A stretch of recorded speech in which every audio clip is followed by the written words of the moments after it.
Le syndrome inflammatoire, j'ai mis une CRP qui est supérieure à 20 mg par litre, quoique maintenant les sociétés scientifiques commencent à parler d'un chiffre de 10. Mais on ne peut pas le généraliser parce qu'on n'a pas les mêmes réactifs et donc on ne peut pas en parler pour le moment. Donc à partir du moment où vous avez plus de 20, c'est une infection. Normalement, on va le considérer comme infecté. Entre 14 et 20, on refait un autre contrôle 24 heures plus tard. Soit ça va monter, et donc on est dans l'infection, soit ça va baisser et on oublie. Une CRP à 24 heures fiable chez les nouveau-nés asymptomatiques, quelle que soit l'anamnèse infectieuse. La CRP de H48 est fiable et donc normalement pour poursuivre ou arrêter le traitement antibiotique déjà instauré. Vous avez vu, si vous voulez avoir une CRP qui serait fiable pour démarrer un traitement, quelle que soit l'anamnèse infectieuse, même si c'est un bébé qui est asymptomatique, il faudrait attendre 24 heures. Il y a des gens qui font une CRP à 12 heures, je ne vois pas pourquoi. De toutes les manières, il faudrait avoir une cinétique. Généralement, à 12 heures, on n'a pas vraiment la positivité qu'on veut. Donc, si vous la faites à 12 heures, vous êtes à 14, vous êtes obligé de la refaire à 24 heures. Donc, autant ne pas le piquer deux fois. Donc, c'est 24 heures où on fait notre CRP. Et au bout de 48 heures, on va voir est-ce que le traitement qu'on a instauré a été efficace ou pas, si notre CRP a baissé ou pas. Le fibrinogène élevé au-delà de 4, c'est un facteur d'infection. La PCT, la procalcitonine, et j'ai bien dit, au niveau du sang du cordon, elle est très fiable. Pourquoi c'est important cette procalcitonine au sang du cordon? Ça nous permet déjà d'éviter pas mal d'hospitalisations. Vous avez une maman qui a fait un liquide teinté, vous avez une maman qui présente un prurite vaginal, une petite anamnèse qui ne dérange pas beaucoup, mais quand même, on a cette crainte de passer à côté d'une infection materno-fœtale et on est limité par des places. On est limité, on n'a pas assez de couveuses. Donc, qu'est-ce qu'on peut faire? Une procalcitonine au sang du cordon qui va, donc on va avoir notre résultat dans l'heure qui suit.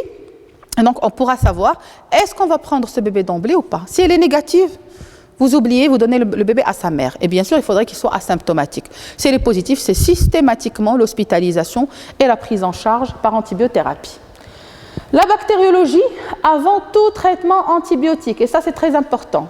On insiste sur ça. D'ailleurs, dans le service, vous allez voir qu'on fait des hémocultures avant tout traitement. On fait des PL systématiques devant toute infection materno-fœtale, même si ce n'est pas préconisé par toutes les équipes. Mais tellement on tombe sur des méningites fréquentes que c'est devenu une attitude régulière chez nous dans le service. Donc, les prélèvements périphériques, moins de 6 heures. Je dis bien moins de 6 heures parce qu'au-delà de 6 heures, vous n'allez pas tomber sur grand-chose. Au niveau de l'anus, du nez, de l'oreille, de l'ombilic, du liquide gastrique, mais je dirais au niveau de l'anus, c'est un peu dépassé. L'examen direct et la culture, le placenta si on suspecte une chorie amniotique. Et le prélèvement du placenta, il va servir surtout pour ce qui est les embryophytopathies. Vous avez une toxoplasmose, donc quand vous faites un prélèvement du placenta, ça pourrait déjà vous donner une idée sur ce qui se passe. Les prélèvements centraux, c'est l'hémoculture, c'est le liquide céphalorachidien, c'est les urines, mais au-delà de J3 de vie, j'insiste, quand vous faites un prélèvement urinaire avant 48 heures, vous risquez d'avoir des urines diluées et de ne tomber sur rien du tout. Donc c'est à partir de J3 que vous pouvez avoir un ECBE qui est fiable. Chez le nouveau-né, je dis bien. Les antigènes solubles, on peut les demander surtout pour ce qui est du strepto B et Escherichia coli et quand vous avez surtout un bébé qui a été déjà mis sous antibiotiques pour voir est-ce qu'on peut choper un germe après démarrage d'antibiotiques, c'est-à-dire une infection décapitée. Ça nous arrive de recevoir des bébés de la périphérie qui ont reçu minimum 4-5 jours d'antibiotiques, on ne peut pas trancher. Mais sachez que c'est très rare où on a vraiment des antigènes solubles positifs qui nous permettent de trancher et donc là on est un peu embarrassé. L'examen direct, la culture de placenta liquide amniotique et chez la mère, si on peut avoir un ECBE antérieur, voire concomitant à l'accouchement, un prélèvement vaginal et si elle a de la fièvre qui est élevée, là on devrait avoir une hémoculture. Parce que quand vous tombez sur un germe de la maman, il faudrait systématiquement mettre le bébé sur les mêmes antibiotiques qui existent sur l'antibiogramme de la mère. Le traitement curatif, vous allez voir que la triple antibiothérapie probabiliste est généralement de mise. On va associer une bêta-lactamine, c'est-à-dire une amoxicilline simple. Pourquoi? On va cibler le strepto B, on va cibler le listeria, d'accord? Et on va donner une céphalosporine 3e génération pour cibler les bacilles grammes négatifs, les Escherichia coli et le Klebsiella. Et puis on va donner l'aminoside, la gentamicine généralement, c'est pour potentialiser l'effet des deux autres.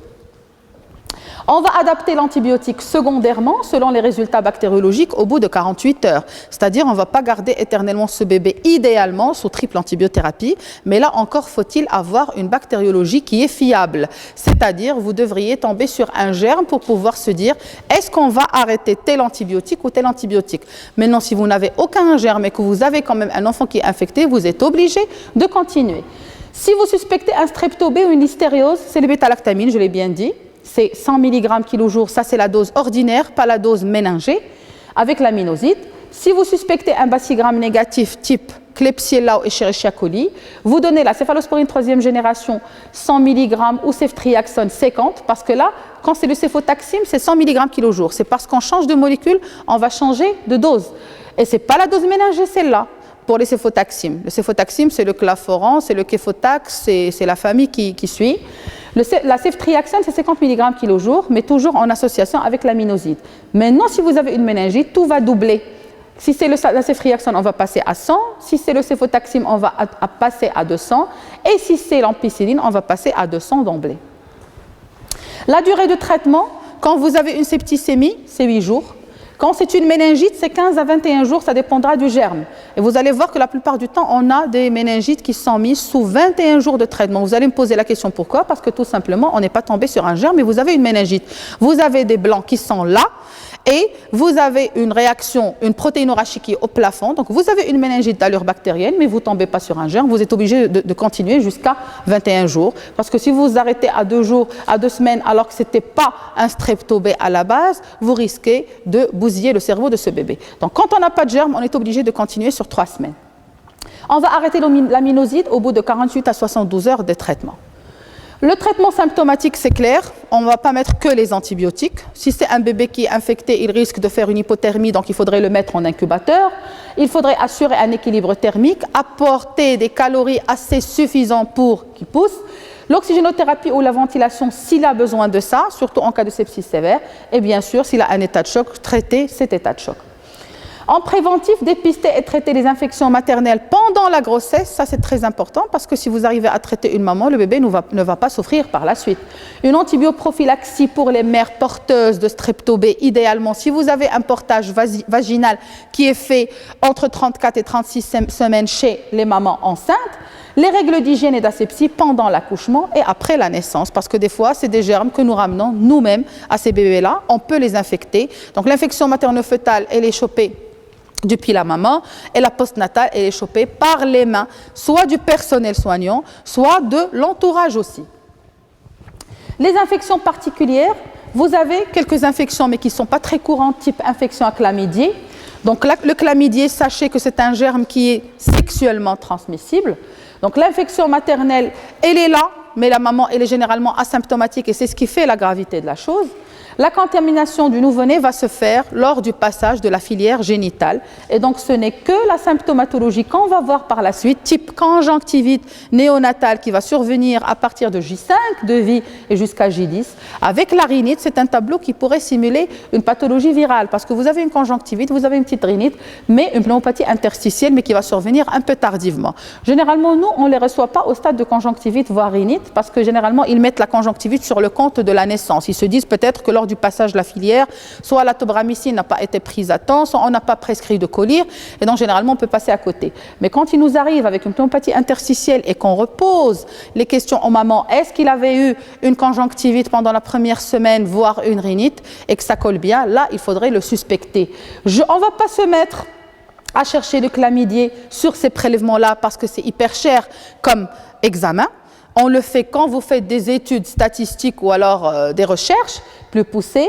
Par contre, on peut traiter tout simplement par un macrolide. Et donc, on va donner de l'érythromycine ou la josamycine, 50 mg kg/jour, pendant 10 à 15 jours per os. Et la prévention passe par le dépistage de ce chlamydier chez une maman, le traitement des infections. Et là, il faut traiter et la femme et son conjoint. La tuberculose congénitale et néonatale, et donc là, on a deux formes. Soit la forme hématogène transplacentaire, et donc ce sont le passage de la tuberculose, du bacille de Koch, à travers le placenta, ou alors à travers du liquide amniotique, et ça va entraîner des formes graves, ce qu'on appelle la tuberculose congénitale. Ou alors, la postnatale, c'est un bébé qui est né jusque-là normalement, mais il va choper le bacille de coque par voie aérienne de l'entourage, soit de la maman elle-même, ou alors de quelqu'un dans l'entourage qui a le bacille de coque qui est porteur. Et donc, on va se retrouver avec la tuberculose néonatale, mais qui est moins sévère que la tuberculose congénitale. Donc, on peut avoir un tableau qui peut aller de la simple altération d'état général jusqu'à l'ictère, l'hépatosplénomégalie, voire l'atteinte méningée.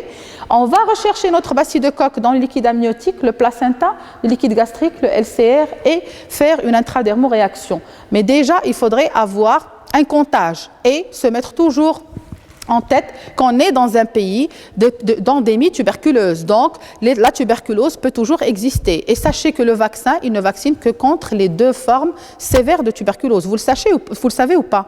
Le vaccin qu'on donne, le BCG, qu'on donne à la naissance et qu'on devrait répéter à 10 ans, il ne couvre que la miliaire et la méningite tuberculeuse. Donc, toutes les autres formes ne sont pas couvertes. D'accord? C'est-à-dire une tuberculose ganglionnaire banale, on peut la choper. Donc, on n'est couvert que contre les germes c'est-à-dire que contre les atteintes très sérieuses, type miliaire et méningite tuberculeuse. Après, tout ce qui est tuberculose ganglionnaire, si on est là et qu'il y a quelqu'un qui est dans l'entourage, qui fait une tuberculose et que ça circule dans l'air, on peut l'avoir. D'ailleurs, pas mal d'étudiants passant en pneumologie, surtout dans les services de lutte contre la tuberculose ou chez les tuberculeux, ils ont chopé la tuberculose. Donc, moi, je connais pas mal d'étudiants, même des enseignants qui ont chopé la tuberculose parce qu'ils ont été en contact avec le bacille de coque. Le traitement préventif, c'est isoler le nouveau-né de sa mère. Parce que quand elle est connue tuberculeuse, il faudrait isoler ce bébé de sa mère, ne pas le laisser auprès d'elle. La vaccination par le bacille, justement par le BCG, la chimioprophylaxie par l'INH, donc l'isoniazide, on va donner 5 mg par kilo par jour pendant les 3 premiers mois. Puis on va refaire notre IDR, vous allez voir ça. Le traitement, quand je vais vous traiter la tuberculose, la primo-infection tuberculeuse, on va insister sur le volet. Et le traitement curatif va faire appel aux antibacillaires. On n'aimerait pas en arriver là, parce que sachez que les antibacillaires, on n'a pas encore des formes qui sont adaptées, forme sirop au nouveau-né. Il y a des formes qui sont composées sous forme de sirop, mais il y a beaucoup plus de formes qui sont encore injectables, voire des comprimés qu'on devrait écraser. Déjà, c'est difficile de donner des antibacillaires chez un grand enfant, encore pire quand c'est un nouveau-né. Donc, on aimerait bien ne pas avoir ce genre de situation. Les infections bactériennes secondaires du nouveau-né, ou ce qu'on appelle les infections postnatales. C'est quoi les infections postnatales? Ce n'est pas un germe que le nouveau-né a chopé de sa mère, mais qu'il a chopé après naissance. Donc, il n'a pas dû le contracter à travers le placenta, ni à travers le passage par la filière génitale, ni par le liquide amniotique, mais plutôt dans l'entourage. Une fois il est né, il est là. Donc, c'est la conséquence d'une invasion par un germe de l'environnement ou de soins. Quand je dis de l'environnement, c'est-à-dire l'environnement, peut-être il est chez sa famille, chez sa maman, il y a quelqu'un qui est grippé ou qui fait un problème X ou Y, et il va le contaminer. Mais non, les soins, il est arrivé chez nous, par exemple, un bébé de mère diabétique, on devrait juste équilibrer sa glycémie à un certain moment, on n'a pas trop fait attention aux soins et au lavage des mains et à la rigueur de ce qu'on devrait faire, et peut-être qu'il a chopé un germe au niveau de l'hôpital, ça peut arriver aussi. Ce qu'on appelle les infections nosocomiales, ça c'est un terme ancien, en fait il faudrait que je le corrige, c'est les infections liées aux soins. La symptomatologie clinique, donc on a une infection maternofœtale, mais qui est retardée. C'est-à-dire, ce n'est pas l'enfant qui va naître avec cette infection. Et on aura des formes septicémiques et des formes localisées, surtout au niveau des poumons, au niveau du LCR, au niveau du tractus urinaire, donc type pyélonéphrite, cutané ou ostéo-articulaire. Le bilan biologique, donc vous avez une hyperleucocytose ou voire une leucopénie, comme ce qu'on a dit tout à l'heure. Donc tout le tableau que vous pouvez voir en matière d'infection banale, infection maternofœtale. Thrombopénie, CRP, fibrinogène, procalcitonine, et puis à la bactério, l'examen direct, voire la culture, les prélèvements centraux, idéalement une hémoculture, et puis une ponction d'abcès si vous avez un liquide d'abcès à ponctionner. En parlant des infections liées aux soins, à votre avis, quand on sort d'un service, de n'importe quel service, de l'hôpital, combien de temps après on pourrait parler d'infections liées aux soins? Non. Qui dit mieux? Jusqu'à quelle date on peut revenir avec infection? On va se dire c'est une infection qui pourrait être attachée à un germe hospitalier. Et ça, c'est très important. C'est jusqu'à 1 an. C'est jusqu'à 1 an. On peut choper un germe au niveau d'un hôpital, il peut se déclarer jusqu'à 1 an plus tard. Donc sachez-le, les infections liées aux soins, surtout quand vous avez des germes, quand je dis liés aux soins, ce n'est pas un truc banal. Mais quand vous avez par exemple un pseudomonas, vous avez un acinetobactère, Bomani, des germes qui sont vraiment liés aux soins et qui sont sérieux, qu'on va trouver au niveau des milieux de réa, qu'on va trouver au niveau des services des urgences, au niveau du bloc opératoire, ça c'est des germes qui peuvent nous suivre pendant une année. Et on peut revenir avec une atteinte sérieuse une année plus tard. Donc on ne s'est jamais gagné quand on sort de service comme ça et on se dit jamais qu'on est... Mais ça arrive dans tous les services et partout au monde, dans le monde, c'est-à-dire que ce soit aux États-Unis, au Canada, dans les pays les plus développés, mais il faudrait quand même qu'on fasse attention dans la manière avec laquelle on travaille et dans notre attitude par rapport à ces bébés, surtout le degré d'hygiène et d'asepsie. C'est pourquoi on insiste sur l'hygiène et l'asepsie chez ces bébés-là. Donc on est arrivé au traitement. Le traitement curatif, et remarquez que là, ce n'est plus la triple antibiothérapie parce que c'est un bébé quand même qui a fait une infection retardée. Il est arrivé, il n'a pas le sepsis qui fait peur. Donc on peut donner juste une bi-antibiothérapie parentérale et qu'on va adapter aux germes. Donc on a le temps de trouver notre germe et de l'adapter avec des soins locaux et des infections localisées. Moi sincèrement, quand c'est un bébé qui arrive un peu tard, c'est rare où je mets une céphalosporine 3e génération. Je mets d'emblée une amoxicilline simple parce que si vous vous rappelez, tout à l'heure on a parlé du strep B, on va le voir au bout de 2 semaines. Il se déclare au-delà de 2 semaines et jusqu'à 3 mois. Donc on démarre par ce qui est banal et quand ça ne marche pas, c'est là où on va switcher, surtout si vous avez un germe qui ne colle pas. En préventif, les règles d'hygiène et d'asepsie. Je dis bien quand vous avez un bébé qui arrive tardivement, c'est-à-dire quand il arrive au-delà de 2 semaines, voire minimum de 10 jours de vie. Mais quand il arrive systématiquement depuis la naissance au service, idéalement, surtout quand il ne va pas bien, c'est la triple antibiothérapie. Maintenant, on arrive au deuxième volet et au dernier de ce cours, c'est les embryophytopathies d'origine infectieuse. Et c'est un volet qui est quand même très, très, très intéressant. Donc l'embryopathie infectieuse, c'est toute atteinte, c'est l'agression de l'œuf. C'est encore un œuf, ce n'est pas un fœtus, ce n'est pas une phytopathie, c'est un embryon qui est atteint au premier trimestre de grossesse par un germe. Et donc, ce germe, soit il va entraîner un avortement chez cette maman, et donc, Menia, entre nous, je dirais, Allahumma, elle avorte ou là, elle aura un bébé avec des séquelles sérieuses, ou alors des malformations congénitales qui sont vraiment graves. Et parmi les grands virus qu'on chope pendant cette période-là, c'est quoi? À votre avis? C'est la rubéole. D'accord? C'est la rubéole. Donc, surtout, d'ailleurs, vous allez voir que quand vous avez une maman enceinte qui est suivie, qu'est-ce qu'on demande pendant le premier trimestre? C'est beaucoup plus les sérologies rubéole. C'est vrai qu'on veut avoir une idée sur la toxo, mais la rubéole arrivée à 12 semaines et au-delà, on s'arrête de faire les contrôles de rubéole. Par contre, pour la toxo, si vous avez une toxo négative, on va faire ces toxos systématiquement chaque mois jusqu'à la fin de grossesse, parce que c'est beaucoup plus, c'est une embryo, mais beaucoup plus une phytopathie qui peut avoir une atteinte même pendant le dernier trimestre, voire même le 9e mois. La phytopathie, justement, type toxoplasmose, il y a une agression du fœtus maintenant, il est là, il est constitué, ce n'est plus un embryon, mais il va être attaqué au 2e voire 3e trimestre de grossesse et ça va entraîner beaucoup plus une phytopathie qui est moins grave que l'embryopathie mais qui reste quand même sérieuse. La rubéole congénitale, l'agent causal c'est le virus ARN de la famille des togavirus. La transmission de virus va se faire par voie hématogène transplacentaire parce que c'est un embryon qui est encore là, qui est en train de se constituer et donc lors d'une primo-infection maternelle, en cytomégalovirus aussi, parce que les bébés nous ramènent beaucoup le cytomégalovirus et la rubéole, sans que ce soit trop nocif pour eux, mais ça pourrait être nocif pour cette femme enceinte et son bébé.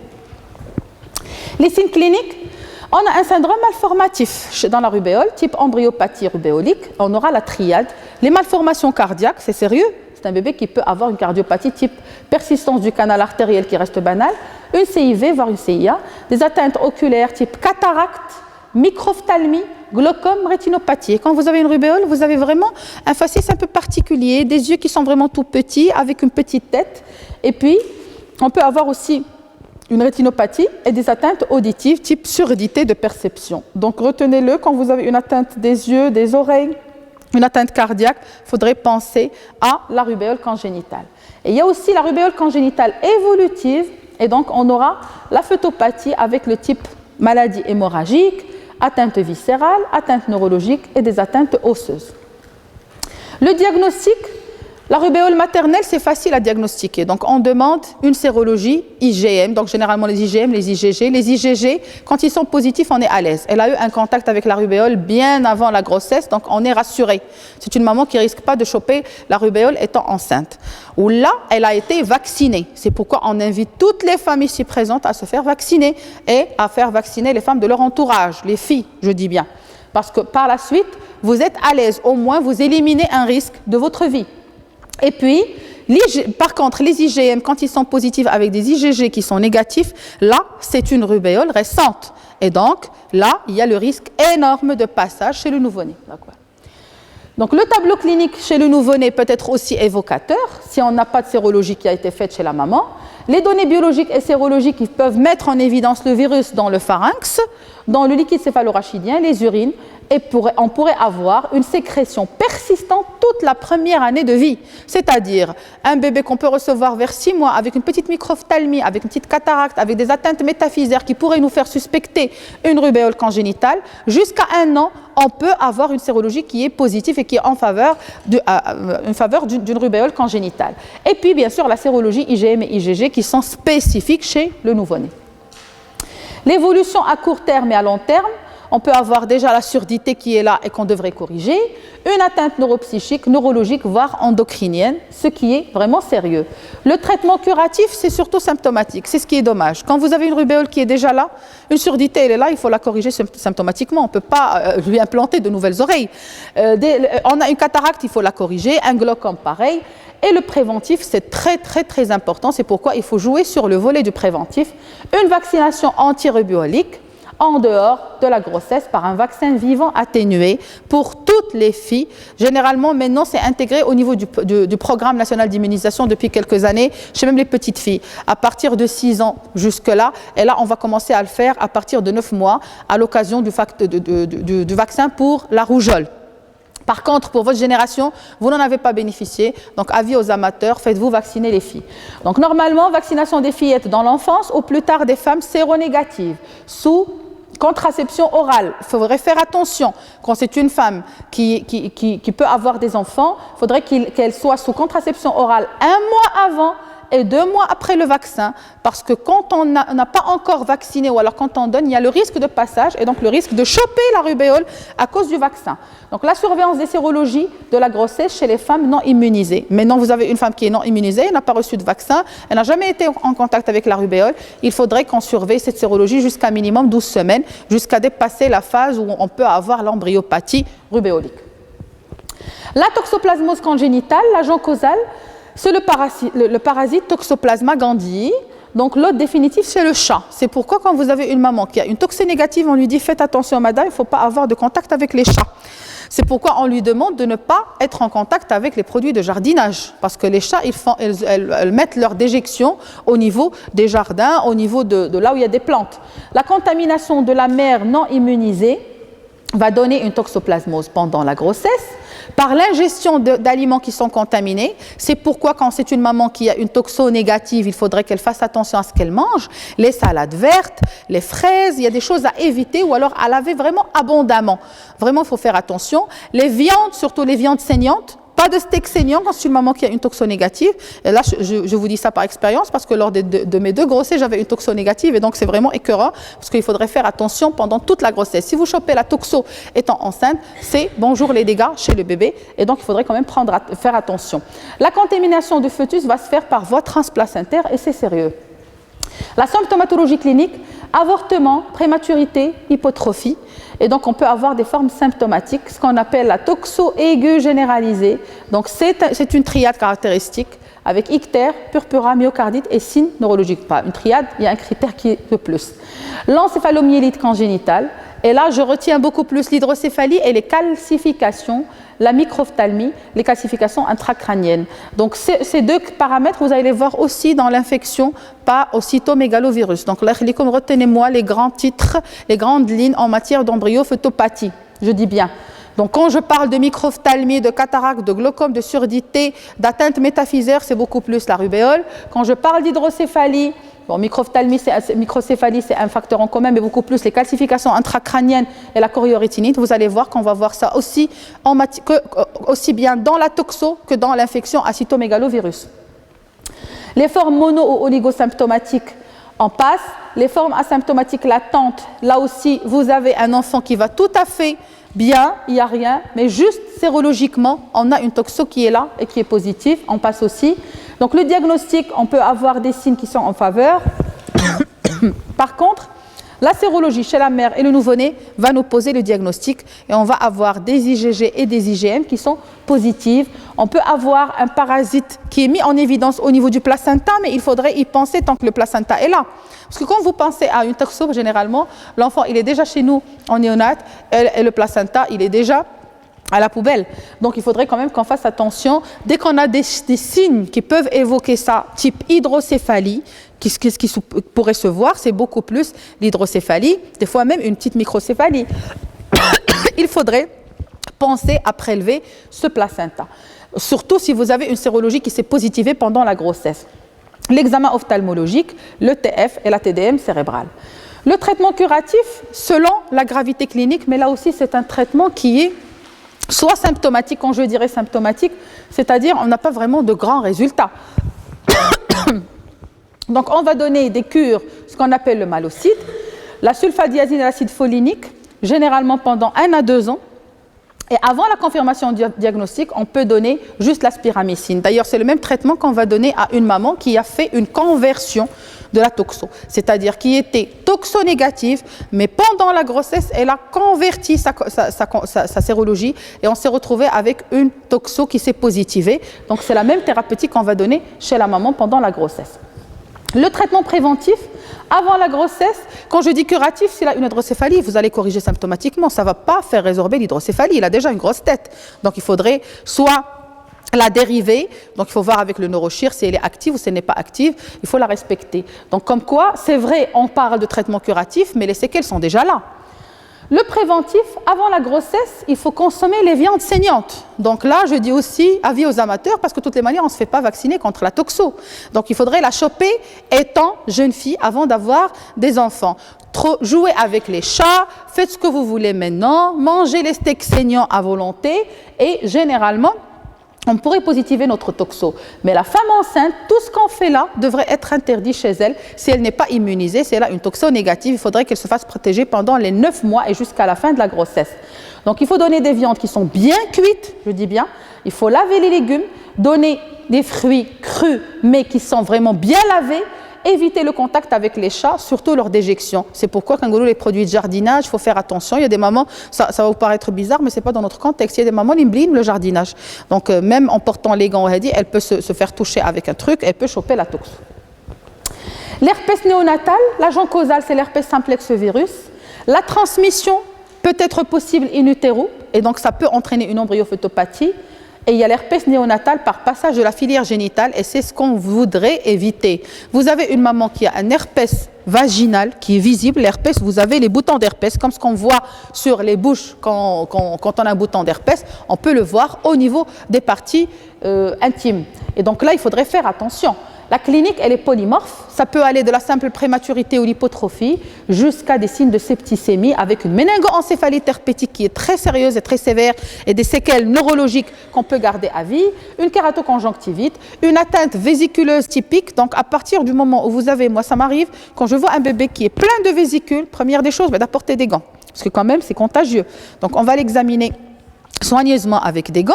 Des fois, vous trouvez ce qu'on appelle le coryza nasal, mais ce n'est pas typique. Je vois le coryza nasal, un petit écoulement nasal et qu'on va voir et qui est constant, qui a une couleur qui est un peu brillante. C'est pourquoi on l'appelle le coryza. Donc, ça peut se voir avec des vésicules, mais surtout qui sont là, mais donc là, il faudrait faire attention. Donc, nous, quand vous avez une atteinte vésiculeuse qui est très importante, avec des ulcérations de la muqueuse buccale et de la langue, il faudrait penser à l'herpès et il faudrait demander des sérologies dans ce sens. Le diagnostic, donc les anticorps spécifiques IgM chez le nouveau-né et chez la mère, la mise en évidence de virus dans les lésions cutanées, dans le sang et dans le liquide céphalorachidien, et généralement pour prévenir, idéalement faire attention et césariser la femme en l'absence de rupture prolongée de la poche des os. Parce que si cette maman a déjà rompu, déjà le virus va là. La maman, elle a rompu la poche des os, donc il y a un contact entre la filière génitale d'ILH, entre le vagin et bien sûr ce qui existe à l'intérieur. Et donc le virus, il est déjà là. Donc c'est même pas la peine de faire une césarienne, de lui faire subir une césarienne.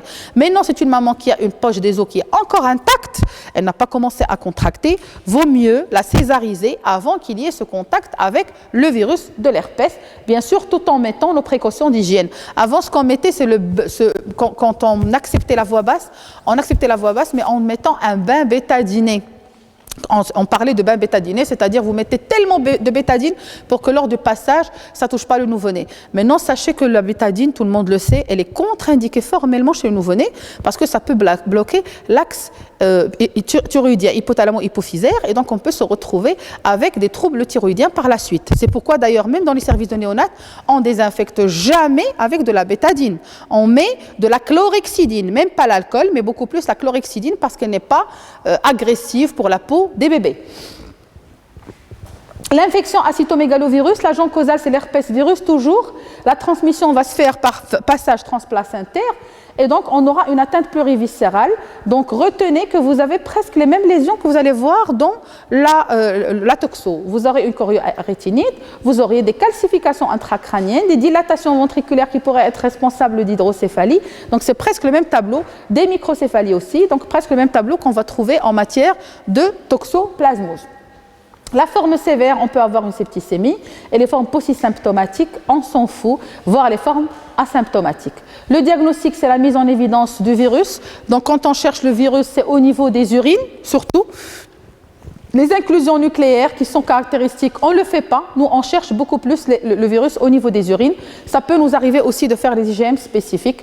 Et le traitement, c'est un traitement qui est quand même hyper cher. C'est la ganciclovir. C'est un antiviral qui est spécial cytomégalovirus. Et d'ailleurs, vous allez trouver que c'est un antiviral qu'on va utiliser dans les services où vous avez les pathologies vraiment très sérieuses. Par exemple, en médecine interne, on va utiliser beaucoup le ganciclovir parce que c'est des populations de gens qui sont vraiment immunodéprimés. D'accord? Donc le ganciclovir, vous allez le voir chez les immunodéprimés, chez la population qui est sous chimiothérapie et des fois aussi en matière de néonatologie quand ils chopent le cytomégalovirus. Et si on veut faire notre travail dans les normes, il y a même des mamans qui sont porteuses du CMV et qui vont donner du lait où il y a du CMV positif. Donc idéalement, il faudrait normalement qu'on cherche le CMV même au niveau du lait maternel, chose qu'on ne fait pas, parce qu'on est loin de le faire, c'est un peu coûteux. La varicelle congénitale néonatale, et là aussi c'est sérieux. Quand c'est une maman qui chope la varicelle pendant la dernière semaine de sa grossesse, ça devient sérieux. On aura une atteinte fœtale, des malformations du système nerveux, des lésions cicatricielles de la peau, une atrophie, une microcéphalie, microphthalmie, cataracte et choriorétinite. Une varicelle, quand un grand enfant la chope, au plus, qu'est-ce qu'il va faire? Une petite fièvre avec une éruption varicelleuse. On s'en fout. On donne un antiseptique, un antihistaminique, ça va calmer les choses. Un antipyrétique, on va le surveiller pour qu'il ne nous fasse pas une méningite varicelleuse. Par contre, quand c'est un nouveau-né, il risque de nous faire quand même un tableau sévère. Microcéphalie, microphthalmie, choriorétinite, cataracte, ce qui n'est pas rien. L'atteinte néonatale, quand est-ce qu'on peut parler d'atteinte néonatale? C'est quand vous avez une varicelle maternelle périnatale. Donc une maman qui a chopé la varicelle 5 jours avant la naissance ou 2 jours après l'accouchement. Qui dit 2 jours après l'accouchement dit qu'elle a été en contact avec le virus de la varicelle avant. Et donc il y a dû avoir un passage. L'éruption, elle est plus ou moins sévère et hémorragique quand c'est un nouveau-né. Ce n'est plus que l'éruption vésiculeuse qu'on voit chez l'enfant, mais non, c'est vraiment hémorragique. Il peut saigner avec une atteinte pulmonaire. Et le traitement, c'est le Zovirax injectable et qui peut aller jusqu'à 1 mois, ce qui n'est pas rien. La syphilis congénitale, l'agent causal, c'est le spirochète, donc tréponème pâle. La transmission maternelle-fœtale va se faire par voie transplacentaire. Et le risque de syphilis congénitale va être augmenté au-delà de 24 semaines. C'est pourquoi quand vous demandez une TPH-AVDRL chez la maman, on le fait généralement au-delà de 24 semaines, c'est-à-dire c'est au-delà du 2e trimestre qu'on va demander ça. Donc toujours il y a une logique à ce qu'on fait. La rubéole, c'est toujours avant 12 semaines. La toxo, c'est toute la grossesse chaque mois, pendant toute la grossesse. Si elle est négative, c'est les positifs, on tourne la page. C'est les positifs avec des IgG positifs, pas des IgM. Et le TPH-AVDRL en matière de syphilis, c'est beaucoup plus au-delà de 24 semaines. La symptomatologie clinique, donc on peut avoir un nouveau-né carrément macéré, comme on peut avoir une syphilis congénitale précoce qui peut aller jusqu'à la septicémie. Donc là, on aura une syphilis congénitale commune avec des manifestations cutanéo-muqueuses. Et là aussi, vous pouvez avoir le coryza syphilitique, donc, qui est typique. Les syphilides érythématopapuleuses, donc l'atteinte vésiculeuse dont on a parlé tout à l'heure en matière d'herpès, là, vous allez la voir juste en palmoplantaire. Vous avez des atteintes typiques juste au niveau de la paume des mains et de la plante des pieds. C'est typique de la syphilis congénitale, ce qu'on appelle le pemphigus palmoplantaire. Les lésions ostéo-articulaires, et là aussi on peut avoir des atteintes en bande. Remarquez, en matière d'herpès, on a des atteintes métaphysaires, et là aussi on peut avoir des atteintes ostéo-articulaires. Les atteintes viscérales, et puis les hémorragies. Moi, sincèrement, le cours des embryophytopathies, étant étudiante, je le trouvais très très difficile parce que tout se mélange. Donc je vous le dis, vous pouvez travailler par tableau, par exemple. Parce que quand même, les embryophytopathies, il faudrait quand même garder au moins des traces de ce qui se passe. Comme ça, vous aurez une petite idée. Pourquoi? Parce que si vous pensez à tout le tableau et que vous demandez la panoplie des bilans à cette famille, vous allez la faucher. C'est trop cher comme bilan. Il faudrait quand même savoir quoi demander en matière de ça ou de ça. Maintenant, s'il est hospitalisé, on va faire la totale. D'accord? Moi, je vous parle parce que je ne sais pas, il y a des gens parmi vous qui vont partir en périphérie, il y a des gens qui vont être médecins généralistes dans des coins, et donc vous serez quand même amenés à faire des attitudes par vous-même.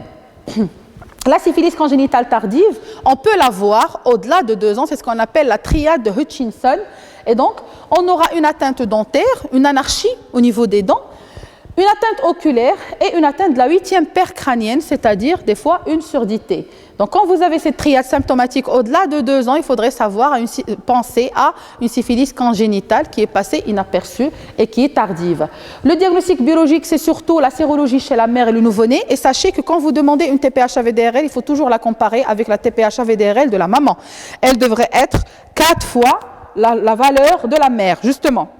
Mais quand vous voulez vous en passer, que vous n'avez pas une TPH-AVDRL qui est déjà sous les mains ou la maman qui n'est pas disponible, on peut passer carrément à la sérologie spécifique qu'on appelle FTA, ABS, IgM, qui existe ici au Maroc depuis pas mal de temps. Donc ce sont des IgM spécifiques de la syphilis et quand ils sont positifs, là, il faudrait démarrer le traitement chez ces enfants et il faudrait trancher. Pourquoi? Parce que c'est un traitement qui est trop lourd et vous allez voir qu'en matière de syphilis congénitale, c'est les injections intramusculaires chez un petit qui n'a même pas de masse musculaire. On ne peut rien proposer d'autre que les injections intramusculaires de la pénigée. Remarquez, on va donner ça pendant 14 jours chez un nouveau-né. D'accord? Moi, j'ai vu un seul nouveau-né, une fois à Rabat, qui avait justement une syphilis congénitale et chez qui on a dû donner, voilà pourquoi je dis ça, parce que quand même c'est difficile d'avoir une masse musculaire qui pourrait supporter 14 jours de pénigée qui est déjà dure, même pour nous, les adultes, pour les gens qui se sont fait injecter la pénigée, c'est un produit cassé, il y a des produits qui sont vraiment durs. Donc en préventif, dépister la syphilis maternelle chez la maman, chez le conjoint et bien sûr la traiter. Si on arrive à la traiter en anténatal, on pourrait éviter des complications chez ce nouveau-né. Pour conclure, l'infection néonatale, c'est une pathologie fréquente chez le nouveau-né. D'ailleurs, si vous passez dans le service de néonat, vous allez voir qu'on a pas mal d'enfants qui ont des infections néonatales et qui sont hospitalisés pour. C'est pourquoi le diagnostic et la prise en charge devraient être précoces afin d'améliorer le pronostic. La prévention va nous permettre de limiter les antibiothérapies abusive parce qu'on met quand même beaucoup d'antibiotiques et pour donner aux situations à risque infectieux avéré des antibiotiques qui sont vraiment bien connus. C'est-à-dire, maintenant vous avez un strepto B positif chez une maman, on peut donner des antibiotiques. Vous n'êtes pas sûr, donc c'est pas la peine. Et puis, utilisation du matériel à usage unique, ça c'est très important. Les règles d'asepsie et d'hygiène, le lavage des mains et la promotion d'allaitement maternel. Et merci pour votre attention.